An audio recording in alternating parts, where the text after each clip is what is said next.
Now we look at the tax laws of the Nigerian government. Now the presidency has dismissed allegations that provisions of the newly enacted tax reform laws were altered outside due legislative process, insisting the laws were passed and signed in line with constitutional procedures.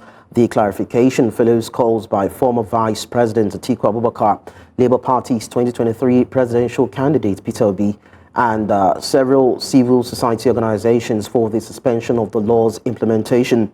President Bola Tinubu recently assented to 4 tax reform bills aimed at overhauling Nigeria's tax system, with implementation slated to begin on January 1, 2026.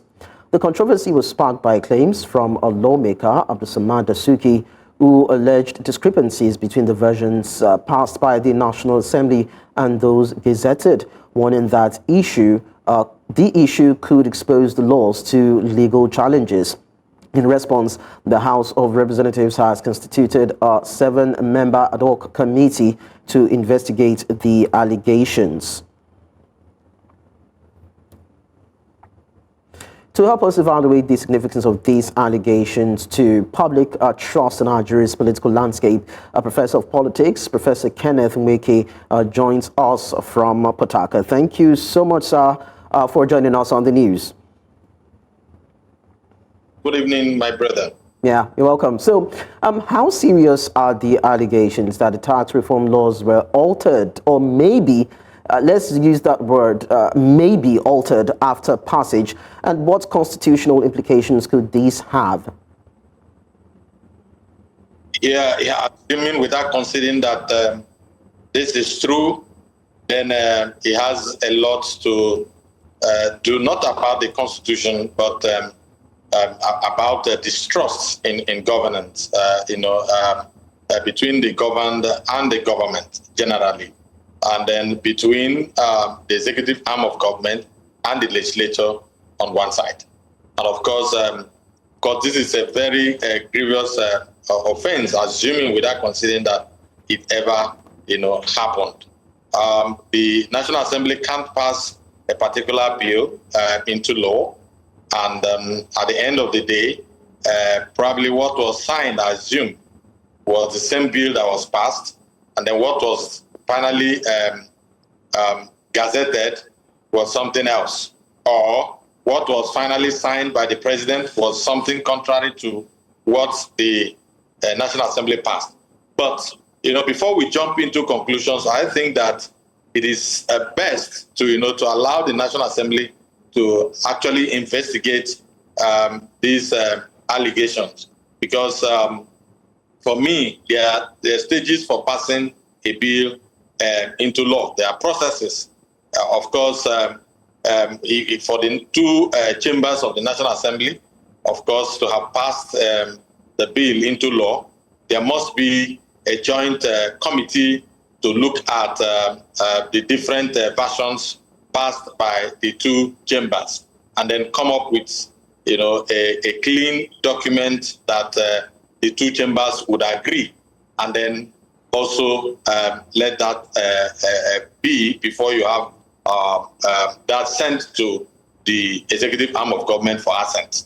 So what we do not know right now, is it the version passed by the House of Representatives that is the issue? Of course, that cannot be what it should be, but it should be the clean copy, after the 2, the committee, a joint committee of the 2 chambers had met, and then come up with a clean copy that ordinarily should go to the executive arm of government. And before going there, of course, the heads of the National Assembly must append their signature and all of those before the document goes out to the executive arm of government for assent.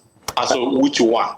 And so we can't jump into conclusions, of course, because there may be what the member of the National Assembly may have raised, may be the version that the House of Representatives may have passed, and probably not the one that Senate passed, probably not a clean copy, probably, something, So we can't jump into conclusions until, an investigation honest investigation is done, to unravel this. But if it is true, then it has a lot of implications for our laws, not just the Constitution of the Federal Republic of Nigeria. It has a lot to do with distrust between the governed and the government. Yes, you talk about distrust as regards these tax reform bills. Why is it so controversial anyway? You would recall that during plenary sessions for the discussion of these bills, and of course stakeholder engagements, a lot of people raised concerns as regards the provisions of these bills. Now we are talking about a possible altering of the details. Why is it such a challenge in having this bill come to stay, or these bills? Of course, it has to come. It has to be, because it's about the people. We are talking about raising revenues for the government of the day and the country. And it has to do with the people, because this has to do with the hard earnings of the people, organizations, and all of those.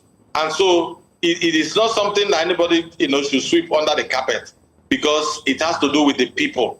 Even if when I talk about have to do with it, has to do with the people, because people are already facing hardships in the country. People are already going through some turmoil, so to say. And so when you talk about taxes are not the things that anybody will want to play around with, because even those who are passing this, or even from the presidency, when I read one of the aides saying that they must go ahead. It's not about going ahead, because whatever you are implementing today, even the presidency must be part of the tax system, of course.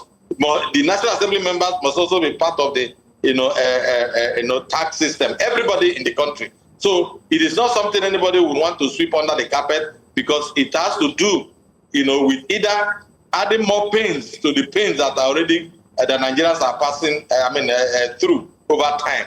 Because to tell you the truth, ordinarily people should be willing to pay taxes. But why should I pay, taxes, why should I know why I should pay certain taxes? Why should the issues around tax payment be subjected under, some scrutiny or doubt, as to whether this is the original version or not the original version? And so if that becomes the truth, then it means that there's something else beyond the tax system. It means that somebody is acting up a script somewhere, against the people. Okay. Because, of course, no matter what it is, tax system is something that the government must use in raising more revenues, for the country. All right. But before raising that revenue, people should be able to know whether they ought to pay or they are not. They ought not to pay, and whether the law is the law that was passed actually by the National Assembly, and so when controversies like this come, there's something that people would not take for granted. Okay, so the implementation of these tax reform bills is just about a week, 4 days away. Pending the conclusion of investigation over these allegations, would you subscribe to the suspension of these bills? Because we know how obstinate the Nigerian president can be when it comes to implementing its economic measures. Of course, once there is an allegation, it means something is wrong. So the best that the presidency will do is to suspend the implementation of that law. And if the presidency does not do so, the National Assembly should rise up to the occasion to demand that the executive arm of government suspends the implementation of that law until investigations are concluded about that. But it is not even about leaving it to the National Assembly. It is something that the presidency must show interest in, bringing the leadership of National Assembly, everyone, to a round table to quickly look at what the allegations, and not even leaving it for any long investigation, to quickly, and because it is easier to find where the problem came out from, and then promptly by suspending the implementation until those gray areas are found. If it is found out that there's something that was imported, then that law should remain suspended until those who made that happen are brought to book, and then the real version reconsidered by National Assembly and resent for assent. Thank you so much for sharing your thoughts with us on the news. Thank you.